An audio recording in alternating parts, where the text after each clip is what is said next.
கன்னியாகுமரி மாவட்டத்தில் தொடரும் மழையால் காளிகேசம் சூரியன் சுற்றுலா பகுதிக்கு செல்ல சுற்றுலா பயணிகளுக்கு தடை விதிக்கப்பட்டிருக்கிறது. விவரங்களோடு இணைகிறார் நமது செய்தியாளர் பிரசாத். வணக்கம் பிரசாத். தற்போது கன்னியாகுமரியில் எந்தெந்த பகுதிகளில் மழை பெய்து வருகிறது? சுற்றுலா பயணிகளுக்கு என்னென்ன விதிமுறைகள் சொல்லப்பட்டிருக்கிறது? விவரங்கள்.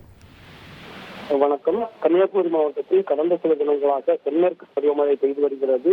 இன்று அதிகாலையில் சாரல் மழையாக துவங்கி பின்னர் மிதமான மழையாக மாறி மாவட்டம் முழுவதும் மழை பெய்தது. இதனால் மேற்கு தொடர்ச்சி மலையிலிருந்து பாய்கின்ற தண்ணீர் அதிக அளவில் காணப்படுவதால் நீர்நிலைகளிலும் வெள்ளம் பெருக்கெடுத்து பாய்ந்து கொண்டிருக்கின்றது. காளிகேசம் பகுதியில் காணப்படுகின்ற ஆற்றிலும் அதிக அளவில் வெள்ளம் பாய்ந்து கொண்டிருப்பதால் காளிகேசம் சூரியல் சுற்றுலா பகுதியில் சுற்றுலா பயணிகள் செல்வதற்கு தடை விதிக்கப்பட்டிருக்கின்றது.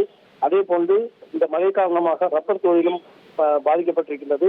ரப்பர் மரங்களில் பால் வெட்ட முடியாத ஒரு சூழல் ஏற்பட்டுள்ளதால் ஆயிரக்கணக்கான தொழிலாளர்கள் வேலை இழந்துள்ளனர்.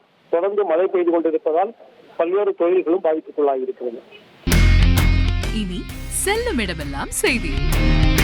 தந்தி டிவியின் வாட்ஸ்அப் சேனலை ஃபாலோ பண்ணினா செல்ல இருக்கும் இடமெல்லாம் செய்தி. இதோ QR கோட் இப்பவே ஸ்கேன் பண்ணுங்க, ஃபாலோ பண்ணுங்க.